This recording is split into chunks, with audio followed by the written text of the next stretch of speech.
favorite places, Red Emma's Bookstore Coffee House. Hey there.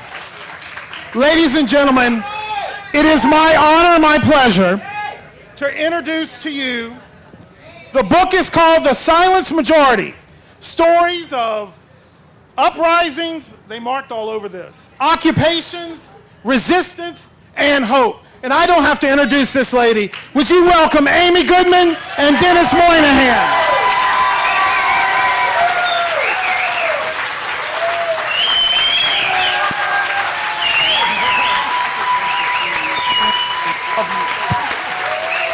Thank you so much. Thank you. There you go. Okay.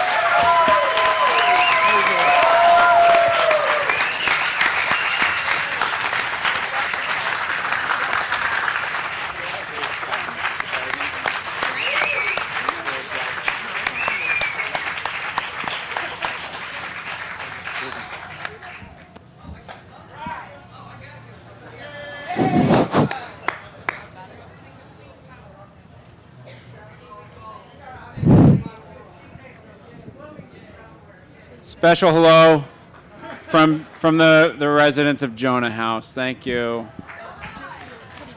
Right. Hi, everyone. All right. So my name is Denis Moynihan. Just a couple words. I'm going to hand it over to Amy.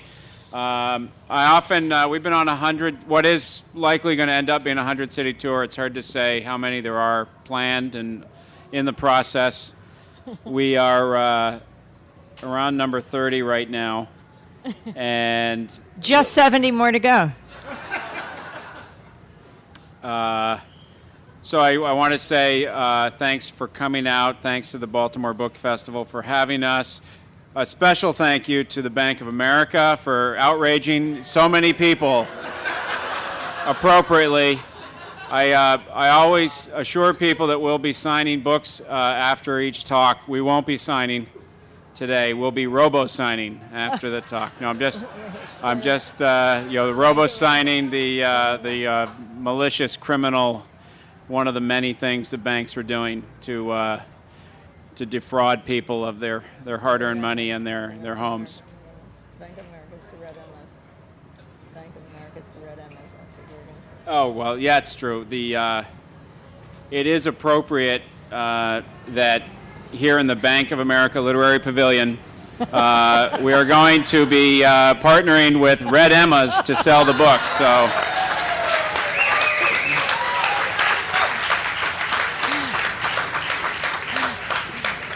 but we really like being in Baltimore. I know do you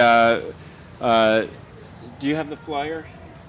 You did get. Where's the flyer that mentions Democracy Now! Broadcast? We have.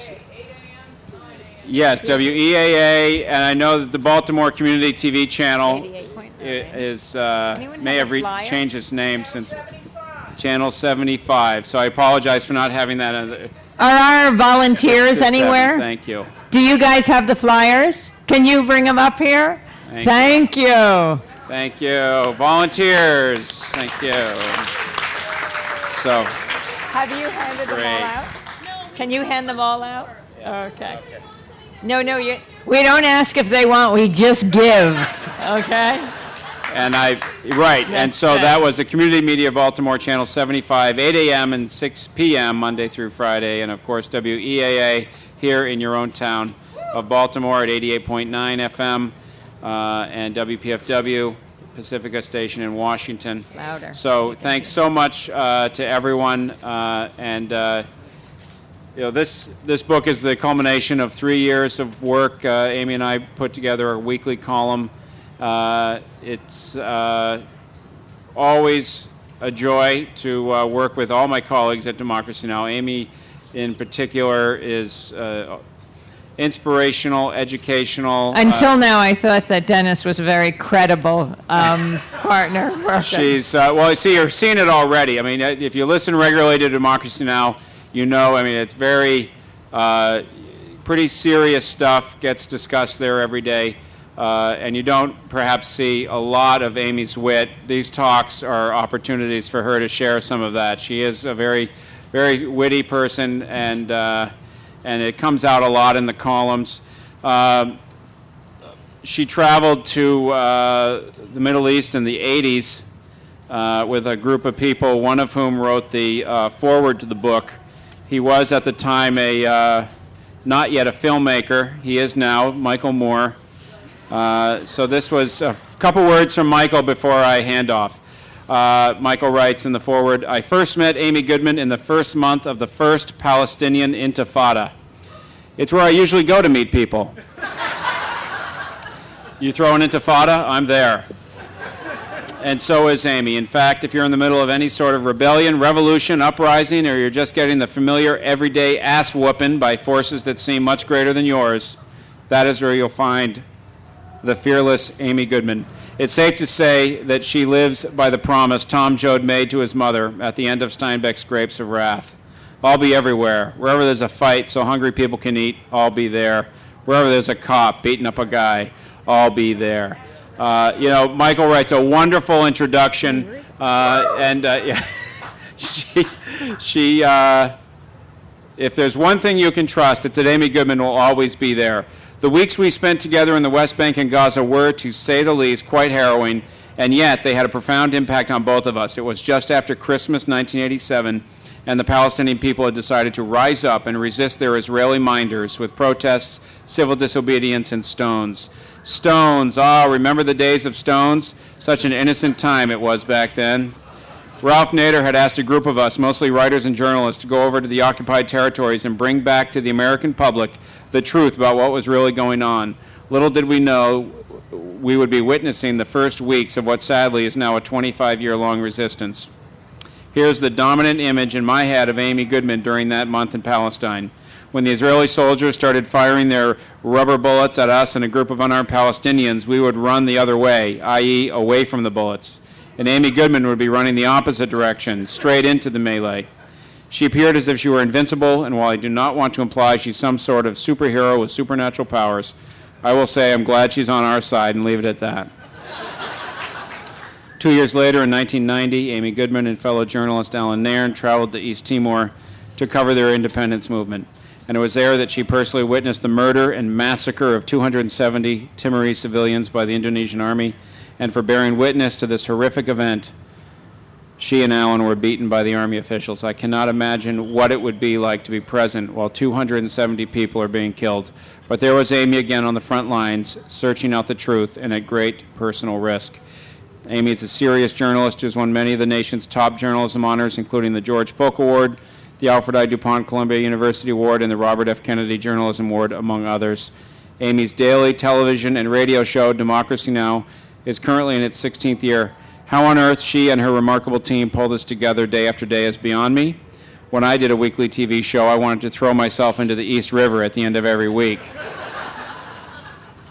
Actually, I have to say I was recruited by Jeremy Scahill to work on one of the productions of that in the year 2000, and it was during the New Hampshire primaries, and it went like almost as completely awry as you can imagine, and it involved trying to get Steve Forbes to join a mosh pit, and it was pretty wild. So I can attest to the frustration Michael felt.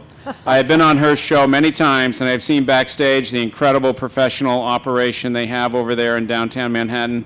I do not know if they give tours like they do at NBC, but I would put the Democracy Now! Headquarters on any intelligent tourist must-see list, and we do give tours, so check it out.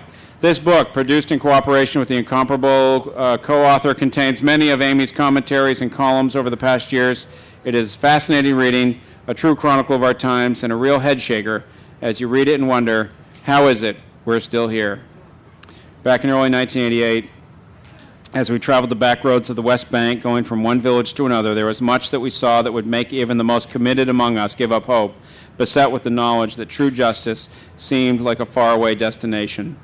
After all, this was a struggle between a massive military machine that had nuclear weapons and children with slingshots. Who wins that fight? Well, there was a day a long, long time ago that an oppressed people had a young boy with a slingshot, and that boy used that slingshot, and for that, his people would be free. So we didn't leave Palestine in total despair. In fact, we were deeply inspired by the will and determination of the people we met, people who had nothing, people who were in it for the long haul and had no intention of giving up. And I know there are people like that in this room. It was a good lesson for us to learn, Michael wrote. It would be another 2 years before I would release my first film, Roger and Me, and it would be another 8 years before Democracy Now! Would go on the air. We became committed to doing our best with the slingshots we have. And that's the foreword by Michael Moore, and it's part of this Silence Majority. There's been a lot of exciting events and experiences already on the tour, and with your help, I'll welcome Amy to talk about some of them. Thank you.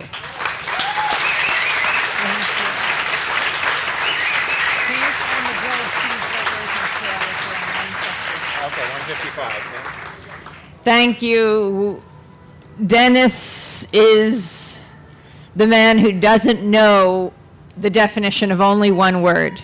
Everything else, he is truly remarkable. A remarkable writer and researcher, friend, colleague, but he has never managed to understand the word impossible.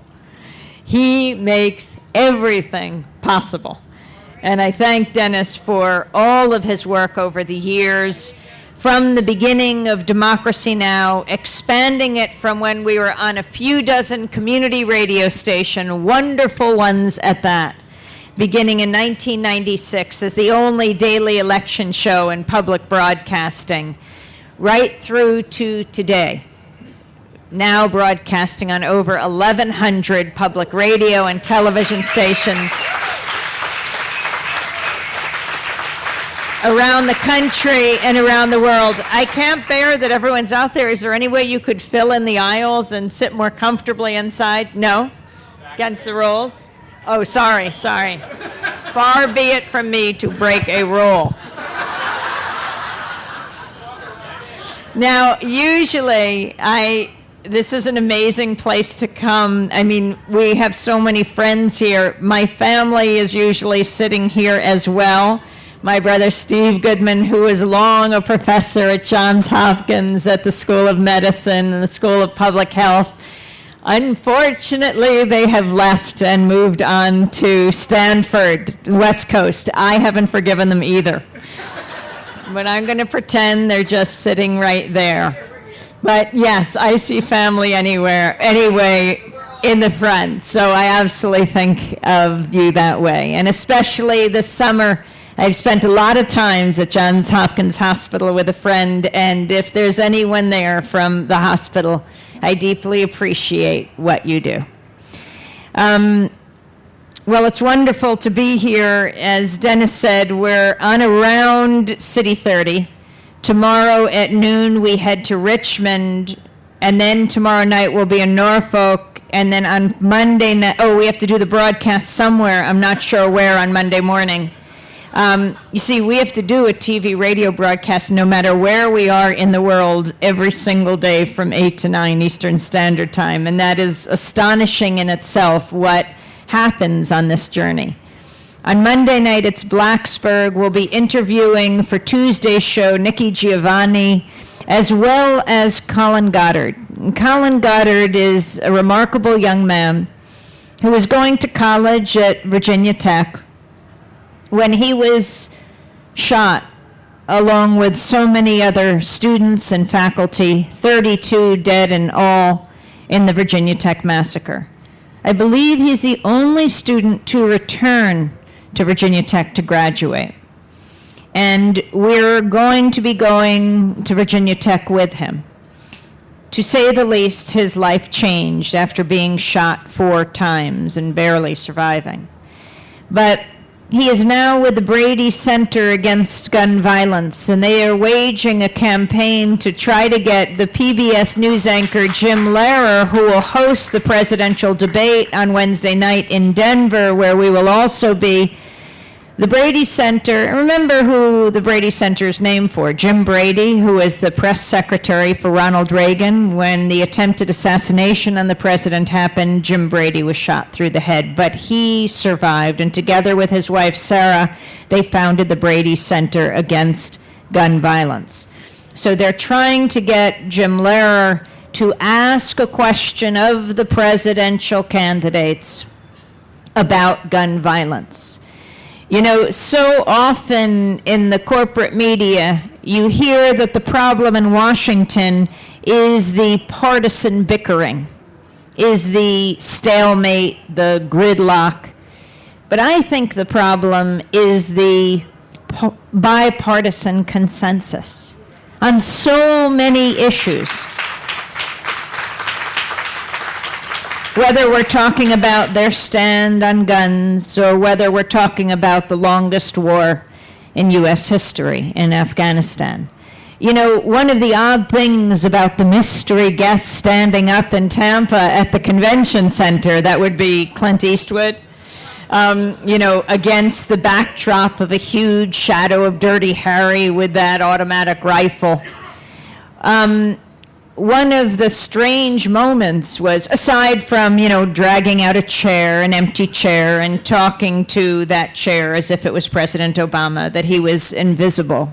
You know, the underlying racism of that, the invisible man by Ralph Ellison. But aside from that, he then went on to say that, you know, critics say here is President Obama who promised to close Guantanamo. And yet, here we are years later. Now, I think a lot of people agree with that. The only thing is I didn't expect to hear it from the stage of the Republican convention. And then he talked about President Obama presiding over the longest war in U.S. history in Afghanistan, and something about Mitt Romney would pull the troops out the next day. I think there was no one more surprised than Mitt Romney to hear what his great supporter Clint Eastwood was saying. But to be here with all of you on this trip, we'll be in Virginia Tech on Monday night, broadcasting on Tuesday. We'll be interviewing Colin Goddard, and then we will fly to Denver, do a big event in Boulder. Then Wednesday night, we will be broadcasting the presidential debate as well, like so many of the networks. But we will expand the debate. We will break the sound barrier because we will include some of the third-party candidates, not in a discussion afterwards, you know, just asking them what they think of the debate that they were excluded from, but actually have them in real time participate in the debate. They may not be inside, but through the magic of technology, we can include them in that debate, every question that is asked, and it'll be interesting. I mean, that's what we're supposed to do in the media. I see the media as a huge kitchen table that stretches across the globe, that we all sit around and debate and discuss the most important issues of the day. War and peace, life and death. And anything less than that is a disservice to the servicemen and women of this country. Remember, they can't have these debates on military bases. They rely on us in civilian society to have the discussions that lead to the decisions about whether they live or die, whether they are sent to kill or be killed. Anything less than that is a disservice to a democratic society. So we'll bring in some people that may not agree on extending the war or keeping Guantanamo open or the whole issue of gun control or the whole issue of torture. Or, you know, it might surprise some to know that President Obama, the administration, is now involved in more prosecutions of whistleblowers than all presidents combined. Whistleblowers, by that I mean, well, we just drove from Washington, D.C. here, so we passed the NSA, right, the National Security Agency, which is a number of times larger than the Central Intelligence Agency. And those of you who work in either of them here, you know what you do. And some of the people within the NSA at the highest levels started to feel after 9/11 that what you do is problematic, that they are increasingly seeing a level of surveillance of Americans that they just could not stomach. And so they started to speak out. And that has led to their own prosecution and persecution. These are very serious issues, which is why we need to expand the debate. And we need a media that goes outside the consensus in Washington. Because I really do feel that those who are deeply concerned about war on every level, whether the killings of innocent civilians, whether the deaths of Americans sent there, whether the environmental impacts or the just financial costs of war, trillions of dollars when people are being foreclosed on at home, when millions don't have health care. Can we afford this in any sense? I really do think that those who care about these issues, who care about health care, that in this country, the wealthiest country on earth, how is it that we can't take care of the citizens and non-citizens of this country in a basic way? People who care about climate change, who are experiencing the fires, the droughts. I mean, in some parts of this country, back to the Dust Bowl 75 years ago. Those who care about these issues and the increasing inequality at a level we've never seen in this country, those who care are not a fringe minority, not even a silent majority, but the silenced majority, silenced by the corporate media, which is why we have to take it back.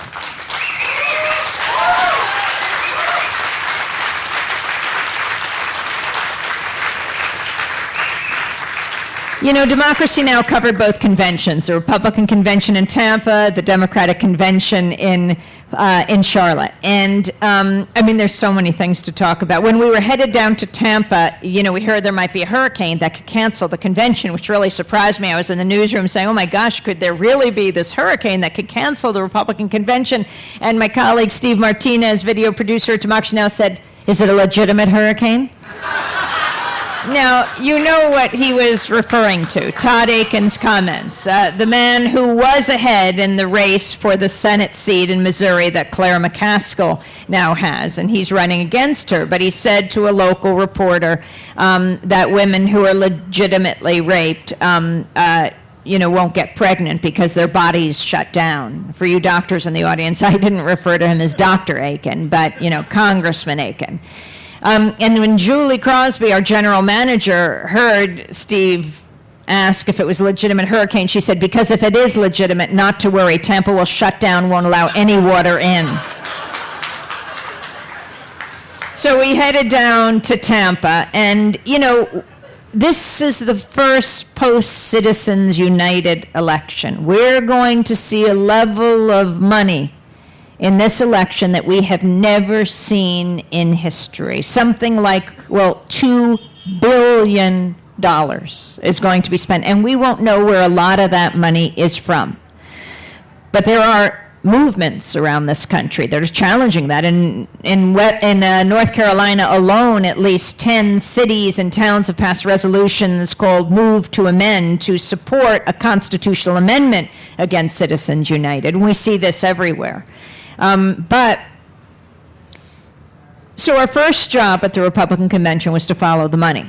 I mean, our senior producer, Mike Burke, went with Hani Massoud through the corporate suites, or through the halls where the corporate suites were.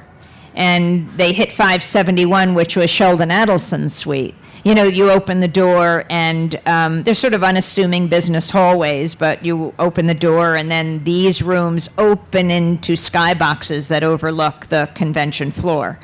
And so as they're coming up to 571, they actually see Sheldon Adelson. You know who he is. He's the casino billionaire magnate who has casinos in places like Vegas and Macau, has been investigated for bribery and corruption, started by supporting Newt Gingrich, giving him millions of dollars. Then, I think somewhat begrudgingly, because the nominee became Mitt Romney, has thrown his support there and says he's going to spend something like $100 million.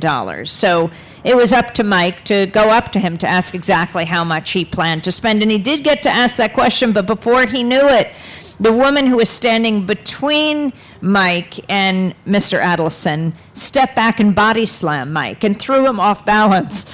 This had never happened to Mike before, so he's very taken aback. And Hani is a tall, strong basketball player. He played on like the equivalent of the Egyptian national basketball team, and he's holding this camera. He's not realizing what's happened, and suddenly the same woman grabs his camera, runs into the Adelson suite, and Hani is looking at her and puts his foot in the door because he wants his property back, and she slams the camera on the ground. Now, Mike immediately is reaching for his Android phone to start to try to document, because now their camera is gone and the security and the Adelson team are trying to rip his camera out of his hand. This is very surprisingly, because I would have thought Mr. Adelson respected private property.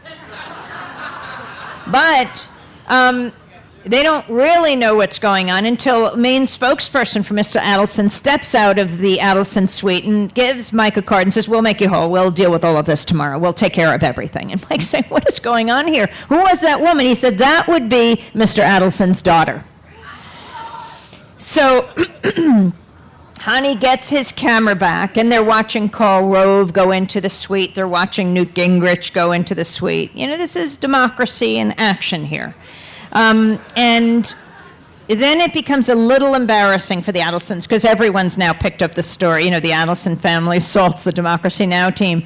And so the New York Times picks it up, and Politico, even Glenn Beck's website described it accurately. So the Adelson family puts out a press release the next day. You know, they are nothing if not well lawyered up. They know exactly how to deal. They knew they couldn't make charges against us because we have the videotape, and there's so many people around. So they said that they believe that journalists should be peaceful. We actually agree. You know, they were trying to make it seem, but they knew they couldn't actually make an allegation. So just a straightforward statement. Journalists should be nonviolent, and they wished us well covering the rest of the Republican convention. So then I went on the convention floor to the New York delegation because David Koch was serving as a New York delegate. David and Charles Koch are the billionaire oil and gas magnates who have been funding the Tea Party, and looks like they'll be pouring something like $400 million into this election. You know, David and Charles Koch's father, Fred Koch, is the co-founder of the John Birch Society. And for those of you who know anything about history, the John Birch Society was that racist, it still exists, founded in Appleton, Wisconsin, organization fighting any kind of integration, you know, so as certainly as an obstacle and an impediment to any kind of progress in this country, people like Martin Luther King, and went after him and the whole civil rights movement. There's an interesting story, actually. You know, Mitt Romney's father was Michigan Governor George Romney. And when he was not 2 years in office, Barry Goldwater was running for president. A lot of people encouraged Governor Romney to run against him. And Governor Romney brought his high school son, Mitt, to the convention that year, 1964. And he didn't run, but he did address the platform committee. And he expressed grave concern about extremism in the Republican Party. And he said he was afraid it would destroy the Republican Party. You know, Barry Goldwater's vehement opposition to voting rights, to civil rights. And he particularly Governor Romney singled out the John Birch Society. He wouldn't endorse Barry Goldwater. And Goldwater was very angry, and Governor Romney wrote him a many-page letter explaining just why. He was against the hate. And it's interesting now that the sons of the co-founder of the John Birch Society are the ones, helping to fund the son of Governor George Romney. Just an interesting fact. So I went over on the next day of the convention to interview David Koch, certainly an important player in Republican politics and in what's happening in this country today. And as I went over to ask him a question, I reached my mic over. He was sitting among the New York delegates, and with my cameraman over my shoulder, John Hamilton. And I said to Mr. Koch, are you concerned that unchecked, concentrated wealth will subvert democracy? At that point, all the delegates around him stood up like a stand of trees sprouting up in seconds, and he remained sitting. I mean, he is a towering figure, but he was cowering behind all of them as they protected him from this question. We tried to get a photograph from our video for our website, and I hope all of you check out democracynow.org, and the only one we could get was him looking up. You could just barely see his eye. And so I asked the person next to him. Think of this as the convention. This was the New York delegation. There was Utah. You guys here are the Wisconsin delegation. New Hampshire was over here. And I asked the man who sprouted up next to him, Mr. Cox, that's Ed Cox. They had name tags on. He's the longtime chair of the Republican Party of New York. Ed Cox is the son-in-law of the late President Richard Nixon and the husband of Tricia Cox. And I asked him, are you concerned that unchecked, concentrated wealth will subvert democracy? And he said no. And so it's interesting, though. Do you know that he was an original Nader's Raider? Ed Cox was. So we went on to question other people. Actually, I went on to question, did you see Abe Lincoln? Thank you. Did you see Abe Lincoln at the Republican convention? Unbelievable. This guy looked more Abe than Abe. He was wearing a top hat. It was incredible. All the media was interviewing him, and he was definitely playing it up. He had the tails, he had the top hat. It was incredible. So I went over to him. I said, Abe, what's happened to your party? And it turned out he really was a Missouri delegate. And when I learned he was a Missouri delegate, that means he's somehow a colleague of Todd Akin. And I asked him if he knew Akin. He said, oh, sure, I served with him in the state legislature. And I asked what he thought of Todd Akin's comments. And he said that he thought he had misspoken and people should forgive him. Now, I actually do think when people misspeak, it's really a waste of time the way the media makes all of the stuff of gaffes. There's so much important to talk about. But in this case, I didn't think he misspoke. I mean, he was expressing a whole school of thought. And the Republican Party wants him out because they're afraid of losing the Senate seat in Missouri and then not being able to regain the Senate. But I think it's more than that. Karl Rove deserted him, his super PAC. And thank goodness for Sheila Kohatkar of Bloomberg Business Week, because she's a reporter who got into a super PAC meeting that Karl Rove held in Tampa. And she documented what he said to this group of very high-flying donors. He said, if Todd Akin is found murdered, don't go looking for me. When this came out in Bloomberg Business Week, Karl Rove had to apologize. But I think that they're not as concerned about Akin as about the kind of light this sheds on the vice presidential nominee, Paul Ryan. They have co-sponsored a lot of legislation together. And I don't just mean, supported, but co-sponsored, where they refer to, for example, forcible rape.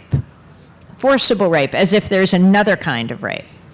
And when now Congressman Ryan is asked about this, he says rape is rape, which is the right thing to say, because it just shows when you shed the spotlight on these issues and you really hone in on them, that there's nothing else he could really say. So when they said, then why do you use that word forcible, what they've been doing for years? He said, oh, that's just boilerplate language.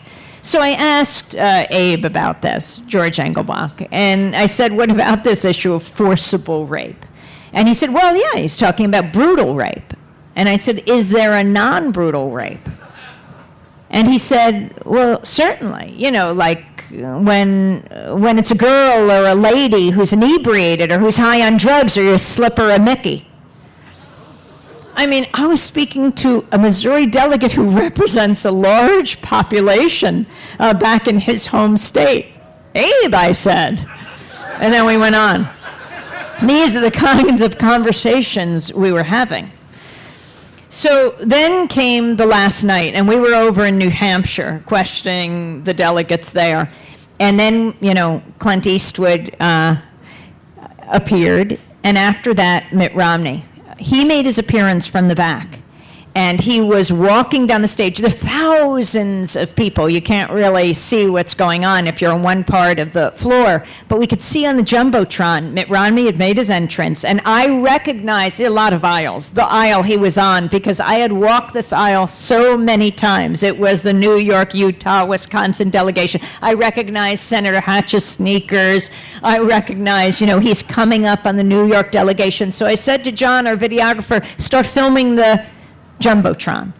And he said, well, I don't have to film the Jumbotron. That's the video we get back in New York. We're reporters. We get the pool feed. It'll come out later. The whole world is watching Mitt Romney come down the aisle. Let's focus on the New Hampshire delegation. Let's get what the others can't get. I said, film the Jumbotron. You never know what the rest of the world will see. But I expect he's coming up to the New York delegation. It will be interesting how he and David Koch interact. So he comes up on the New York delegation, and there is this pole that says New York, and we're filming it on the Jumbotron. And as he comes up to David Koch, he stops, he shakes his hand, he puts his arm on him, and he points at him, and then he moves on. Not a big deal. He's shaking hands with a lot of supporters. Of course he'd stop and hug and point at one of his biggest supporters and moved on. But we'd have that picture, and it is emblematic of what's happening today, and we'd run it the next day. So late at night, at the end of the convention, I call Robbie Karen, our video producer in New York, who works each night so remarkably. I said, Robbie, pull the video of Governor Romney shaking hands with David Koch, and he said, what video of Governor Romney shaking hands? I said, come on, I said, actually, that makes sense. You probably don't recognize David Koch, because he's very much a behind-the-scenes guy, but he's sort of this tall, elegant-looking man, and he's like almost as tall as the New York pole that is there showing the delegation. And he says, well, no. He says, he comes down to the New York delegation, and just as he seems to be reaching, it cuts away.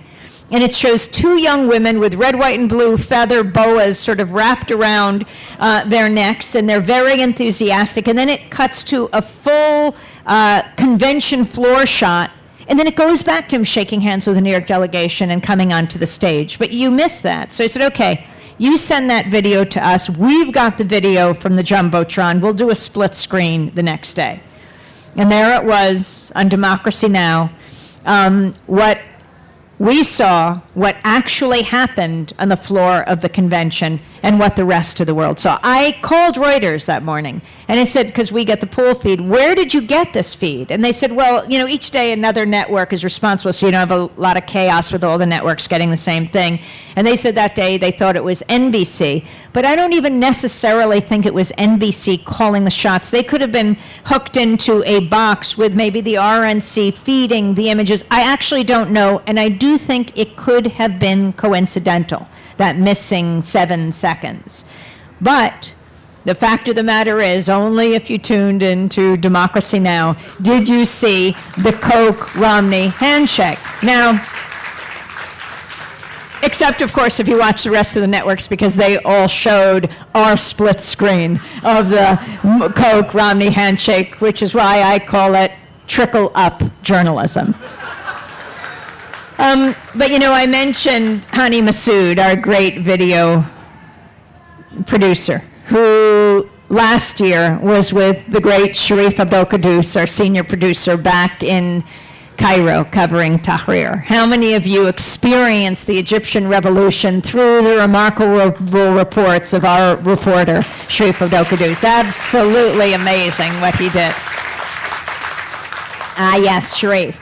So he worked with us for 8 years, and then the revolution started to unfold. He's an Egyptian American like Hani, and he comes from a very illustrious family. His grandfather is the most famous writer of Egypt, Hassan Abdel Qaddus. And he starts to get these texts in January of 2011 from his cousins, from his friends, saying, like, I'll die for the revolution. He's saying, no, these cousins, they would not do this. They are not political. What are they talking about? And he realizes there is a major shift happening in Egypt. And Sharif flies straight into Tahrir and doesn't leave. Hani follows him with the video camera. Now, you remember what Mubarak did at the beginning of the revolution. He plunged the country into digital darkness. He turned off the internet. Well, he couldn't do it alone. He used Naras, a California company, to actually flip the switch. And when there was such global outcry, Naras, an American company, put out a press release saying they were only following orders. You know, we've heard that before. But Sharif joked that was Mubarak's fatal error, turning off the internet. He said, we're Egyptian after all. We would have been inside on Facebook, on the internet, and now he turned it off, so we all had to go outside. So there they were in Tahrir. And then they turned the internet back on, but the thugs brought down the satellites. They actually physically broke them apart, going into TV studio offices. And we're using satellite as well. But from the beginning of Democracy Now! 16 years ago, we've always been scrappy, didn't start having the financing we others had for satellites, so we use the internet. We would send our radio through the internet, MP3s, and then when we started on television in the week of September 11th, 2001, we pioneered a way to send broadcast quality video through the internet. So when the satellites go down, we can do it just fine through the internet. So I remember seeing Anderson Cooper in his hotel room, sort of looking a little like old Democracy Now! On Skype, and it said in the lower third, reporting from an undisclosed location in Cairo. And there was Sharif in Tahrir saying, I'm in Tahrir, exactly where he was, saying it's the safest place to be in Egypt right now. And when the networks weren't able to send their images on satellite, there was Hani leaping buildings in a single bound, jumping over burning barriers, taking Sharif's remarkable interviews, racing to his house, and through the night developing these 25-minute reports, strolls through Tahrir, where you got a chance, and then sending them through the internet, where you got a chance to meet Ahdaf Souef, the great Egyptian writer who wrote Map of Love, or Dr. Nawal Saadawi, who is the 79-year-old psychiatrist who wrote so many books, ran for president, was imprisoned under Sadat, was exiled under Mubarak, was holding salons before Tahrir, telling young people when they were in despair, no, we will win, we will win. And also seeing the high school girl who was putting out a broadsheet called Voices of Tahrir in the shadow of the state media building that had spewed lies for so many decades. And you met them all, people speaking for themselves. Sharif was then being interviewed on all the networks. Every day, every hour, you would see him on MSNBC, on CNN, of course, on Democracy Now! Again, another example of trickle-up journalism, why we must support independent media. The power of people speaking for themselves. Because when you hear a Palestinian child or an Israeli grandmother, when you hear an Afghan aunt or an Iraqi uncle or a woman who's lost her family in a drone attack in Pakistan or Yemen, it breaks down barriers. You understand who they are. It doesn't mean you have to agree with them, just like we don't agree with our family members so often, but you start to understand where they're coming from. It breaks down the barriers that fuel the hate groups, the caricatures that allow hate and war to fester, that make war more possible. I want to go back to World War II, the Secretary of State, the Secretary of War, Henry Stimson, who, when handed the Japanese city bombing list of the possible cities to drop the first atomic bombs on, Hiroshima, Nagasaki, Kyoto was on the list, Secretary Stimson crossed off Kyoto. Why? He said he and Mrs. Stimson had visited Kyoto. It was a beautiful city. The people were lovely. Think about how profound this was. If only the people of Hiroshima and Nagasaki got a chance to host the Stimsons as well. Because he knew this city, and that is the power of media. I mean, outside of us learning from our friends and our family about different places, outside of that, we learn about the rest of the world through the media.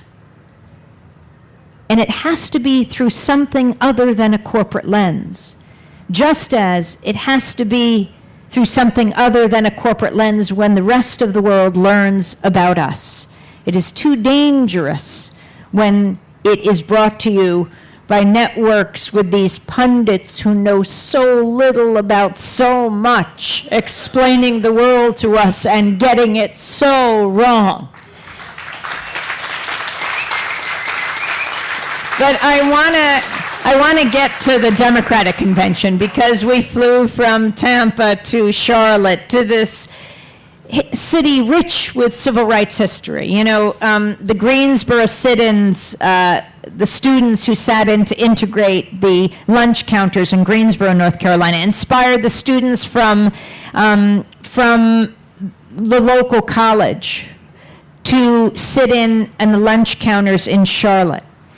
And that launched, in so many ways, was a part of the civil rights movement. That was 1960. And so on the first day of the Democratic Convention in Charlotte, it was interesting to see the reincarnation of the civil rights movement in 2012. And those are the undocumented immigrants, especially the young people who have sat in on offices like President Obama's campaign offices and other Congress members and other senators demanding passage of the DREAM Act and demanding a fair and rational immigration policy in this country. It starts with the young people. It's been absolutely amazing. And they risk more than arrest when they engage in civil disobedience. They risk deportation.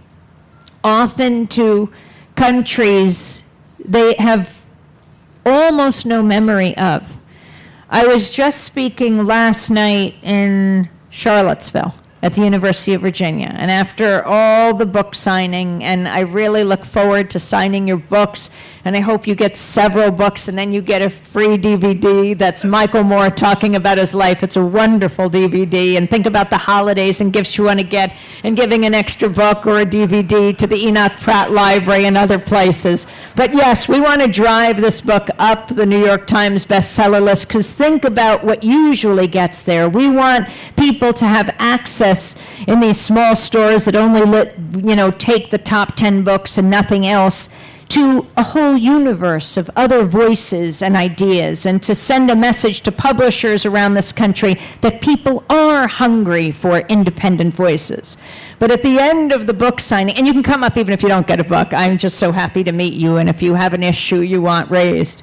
But last night, at the end of the book signing, I saw a woman hanging back, and she came over. She was a student, and she was from Venezuela, and she started to cry, and she said, "I'm one of them, I'm one of them." And I said, "You're one of what?"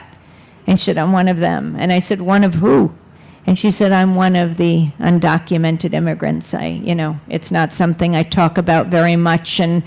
But when she heard the story of the young people around the country who've been sitting in, who've been demanding change, and who definitely embarrassed President Obama to the point where he announced that there would be a reprieve, deferred action, that young people, young undocumented immigrants, 30 years old or younger, who meet certain criteria can get a reprieve from deportation for at least 2 years to work and go to school in this country. Okay, President Obama said they can't get health care, but they can go to school and they can go to work here. And hundreds of thousands of them are now signing up because these young people sat in offices, and it was too embarrassing in an election year.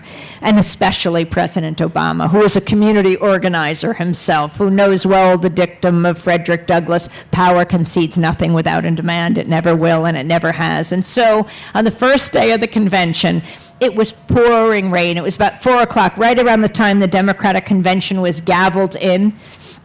And I got a text, there's going to be an action on a particular corner, and I run over with a camera person, and there's other foreign reporters there and with their cameras, and I see the police are getting a little nervous across the street. We're not quite sure what's about to happen, and I'll talk about the militarization of police in a minute because it's unacceptable in this country, but all of a sudden a bus pulled up. It was the Undocu bus. It was covered in butterflies. And out streamed young and old, young people and older people with tremendous energy. And they started to walk very fast. They're right near the gates of the convention center, chanting, "No papers, no fear. No papers, no fear." And as they came out of the bus, I started to interview Rosie Carrasco. We just had her on Democracy Now! That morning. I said, "Rosie, can you tell us what you're doing?" And as I'm talking to her, a well-known television pundit comes up to me, and he says, "What are they doing? What's happening here? Why are the police moving in?" I said, "I think they're about to get arrested." He said, "What does she want? What are you talking to her about?" I said, "Why don't you ask her?" And, I mean, she is standing 3 feet, maybe 2 feet from me. And he said, "No, just tell me. Just tell me quickly." I said, "Rosie, can you tell this gentleman why it is you're standing in the pouring rain with the police pouring in, what you're about to do, why you are here at the Democratic convention?" And she looks at him and she says, "I want to know what kind of legacy President Obama wants." She said, "I want to know whether President Obama wants to preside over more deportations of immigrants in U.S. history, if that's how he wants to be remembered, or if he wants to be remembered as the president on the side of the immigrants."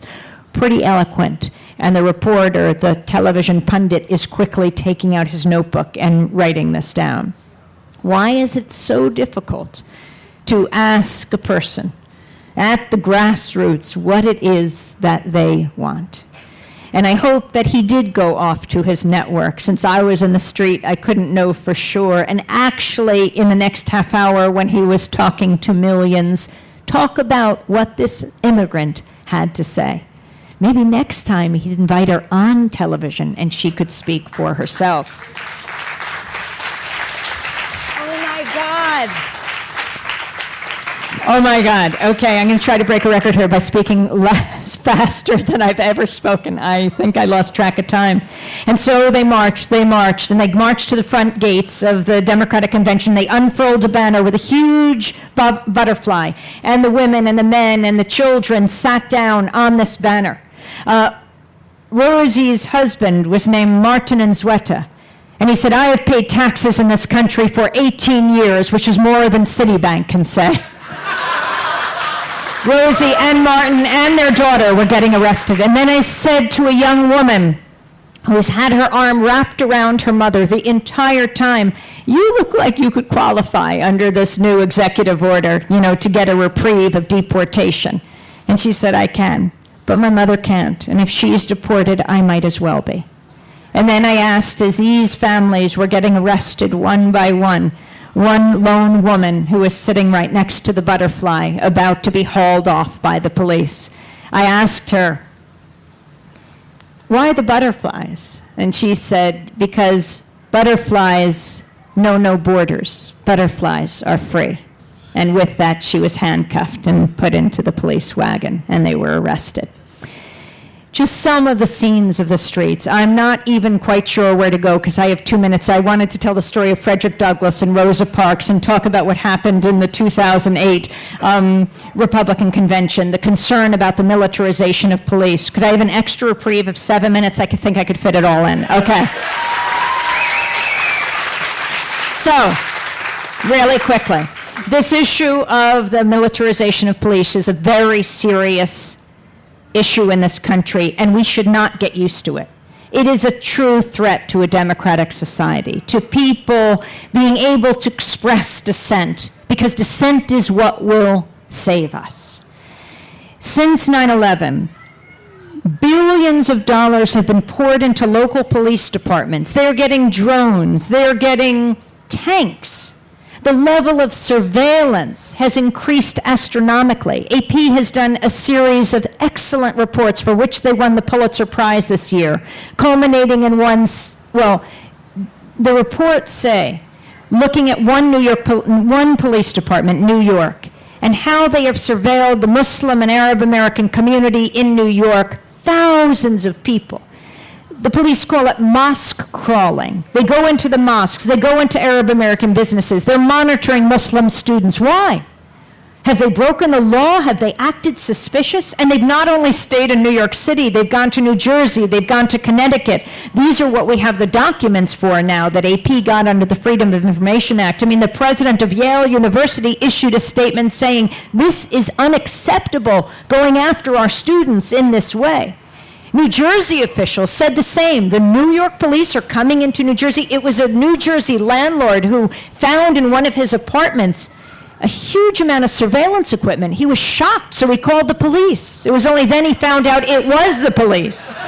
And then on Democracy Now!, we had on a young CUNY student, City University of New York, a college student who came on the broadcast because he was named in these documents that AP had got under the Freedom of Information Act. His family didn't want him to come on the show. They didn't want him targeted, but he said, Mom, Dad, I am targeted. I'm already named. My only protection is if I speak out. So he came on the show and he said, I don't want to sound hysterical, but I have a little amount of time. And he said that they had documented a camping trip he took with his friends one weekend from school. And they figured out that the infiltrator was probably the guy that took them on the camping trip. And they had everything that they did on this trip.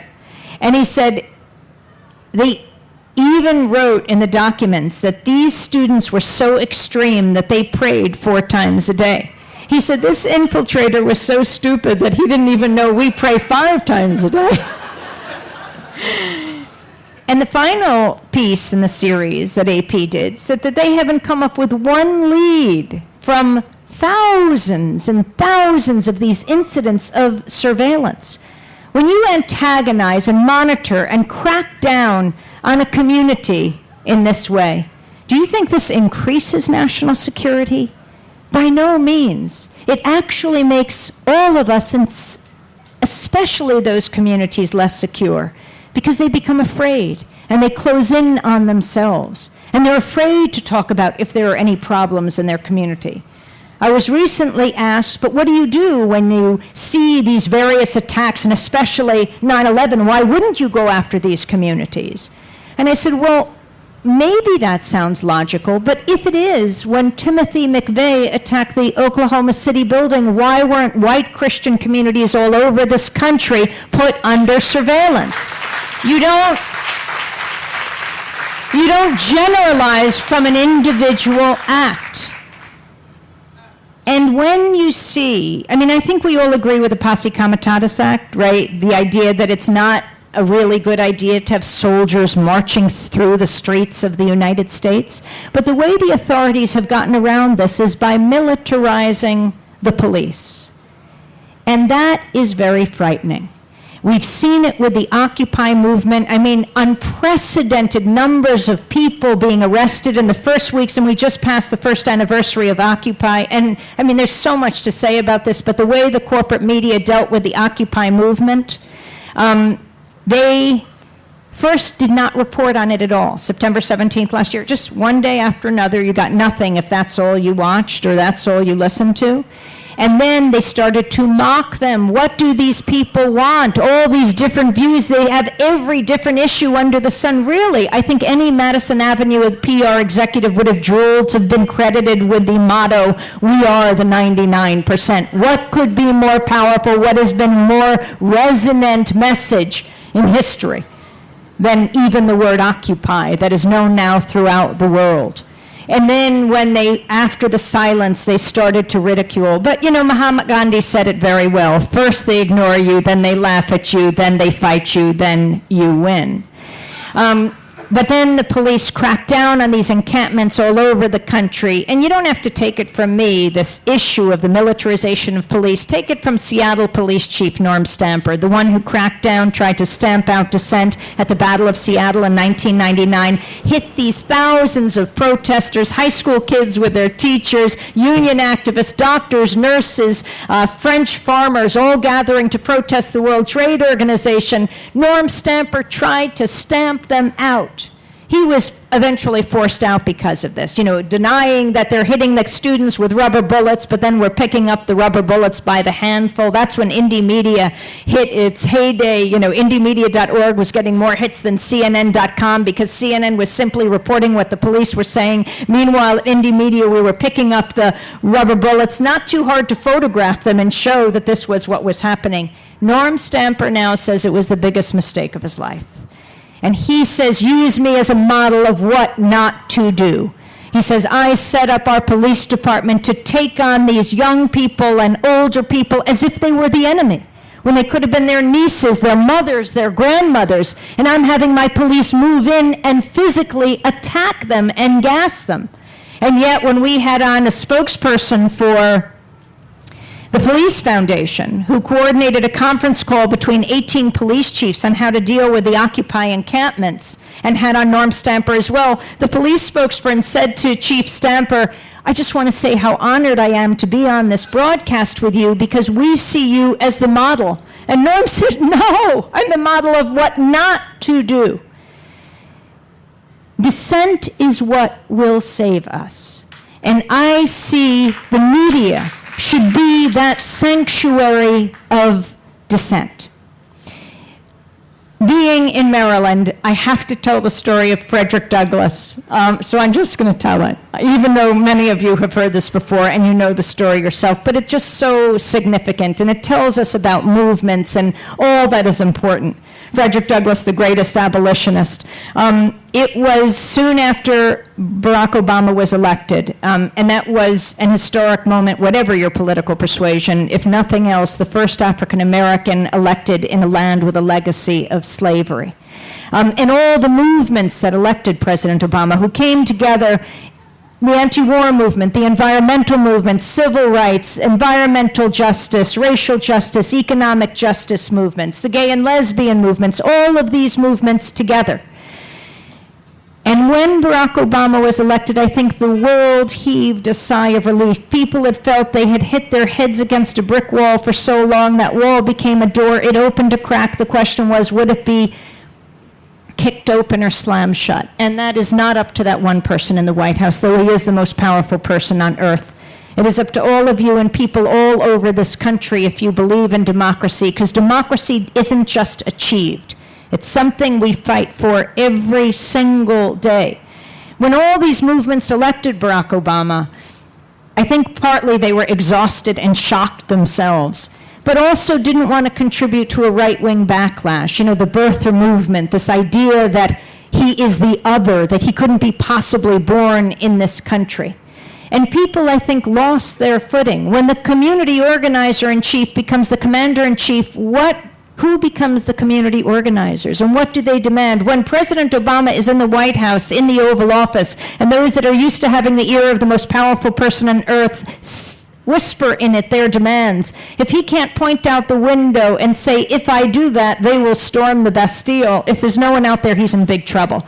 And that's when he agrees with you. What about when you disagree with him? What do you do? And that is the challenge today. That idea of, does that door get kicked open? Whatever you want, how do you make your views heard? It really does matter. It is a scandal that in this country, so many people don't vote.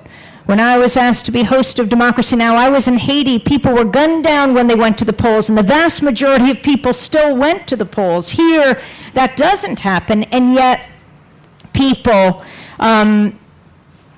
still don't go out. Not that they're apathetic. Maybe it has to do with not feeling that there is a real choice, but also people are involved in their communities. I don't think they're apathetic. So after Barack Obama... They're yelling at me. Okay. So how will I go with this? Go Go ahead. After Barack Obama was elected, but before he was inaugurated, he and Michelle Obama were going to the White House to be toured around by the Bushes, and I was invited on CNN and asked, what I thought of them going into the White House. There were a bunch of pundits on in other studios, and they were jabbering about something else, and I was seeing them going into the White House. And I said, wait a second, we have to take pause. Barack Hussein Obama, Michelle LaVaughn Robinson Obama, she is the descendant of slaves, which means Malia and Sasha, their children, are the descendants of slaves, and they are about to live in the White House, the most famous house on earth that was built by slaves. Let's just take pause. And I thought about a house not so far from here in the eastern shore of Maryland in St. Michael's, where Frederick Douglass was brought when he was enslaved as a youth and a teenager. Might not surprise you to know he was a troublesome slave. And he was brought to a slave breaker, a man named Ed Covey, where he was tortured and he was beaten. Ed Covey's property was Mount Misery. But Frederick Douglass fought back. He escaped and he went north and he changed the world. That property today owned by Donald Rumsfeld, Secretary of Defense Donald Rumsfeld. He bought it in 2003. He's near his friend, Vice President Dick Cheney. And I was so shocked by this when I heard this, that Mount Misery was Donald Rumsfeld's vacation home, that Dennis and I raced down to St. Michael's to see if it was true. I realized I didn't know where he lived when we got there, and we were in a big rush. And so I saw an organic coffee shop ahead of us, and I thought, oh, they'll tell the truth. So I went inside, and they asked, what would I like? And I said, I'd like to know where Donald Rumsfeld lives. And they said, oh, just go down the road. He doesn't live on Mount Pleasant Road. Make a right and another right. Go to the end of the road, and that's Mount Misery Road, and that's where he lives. I thought, okay, we're on to something. So we go down the road. We don't go down Mount Pleasant. We make a right and another right. It seemed we couldn't go right enough, and we then saw the dark tinted windows of the SUV of the Secret Service, and we knew we'd arrived. I got my video camera out, and we were zooming in as they were zooming out, and I saw, sure enough, a stake in the ground right next to the driveway that said Mount Misery. And I thought, does Donald Rumsfeld understand the significance of this place? So we raced to an ancient black church nearby. It was Sunday morning, and folks were in the sanctuary, and I asked an older woman who is the descendant of slaves, what do you make of all this historic place where Frederick Douglass was born, where he was tortured, where he escaped, and now that property is owned by Donald Rumsfeld, who himself is known for torture. And she said, I can't comment right now. We're in church. So from Mount Misery to Mount Hope, I was speaking in Rochester, New York, and afterwards a young woman said, can I take you to the Mount Hope Cemetery where Frederick Douglass is buried? We went off in the morning, about 4 in the morning before I was flying out. It was a snowstorm, and we brushed off the snowflakes of Frederick Douglass's grave. And then this young woman said, can I take you to another tombstone? And I looked quickly at my watch. Please, because I have to get on this plane. She said, please. I said, okay. We went, and she showed me the tombstone of Susan B. Anthony. Susan B. Anthony buried next to her sister. Susan B. Anthony and Frederick Douglass were not just allies, they were friends. Susan B. Anthony supported this abolition movement, and Frederick Douglass, a great feminist, seconded the women's vote resolution in 1848 at the Seneca Falls Women's Rights Convention.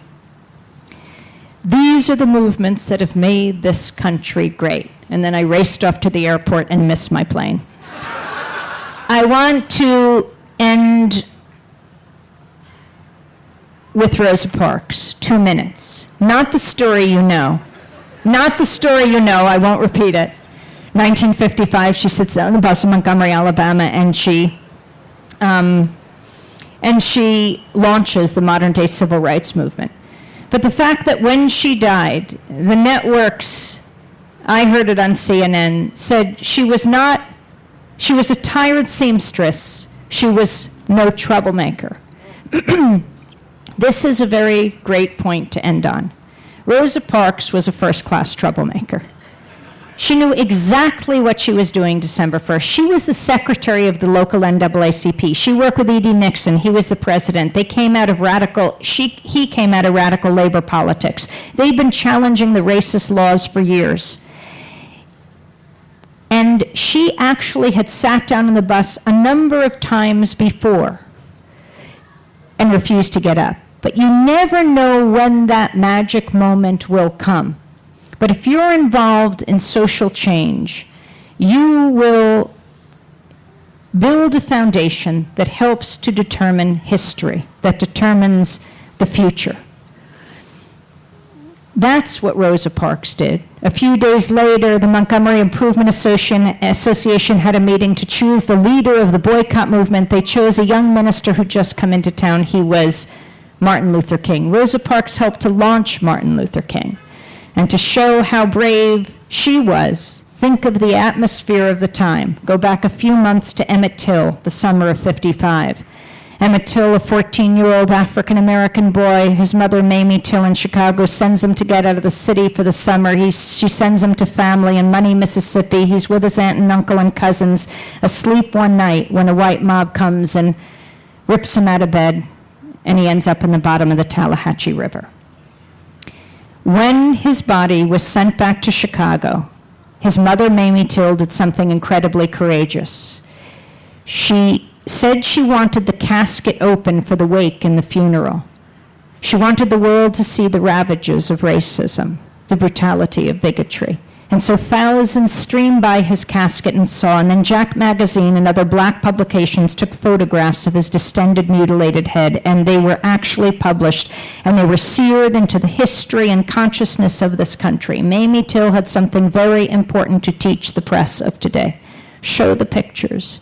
Show the images.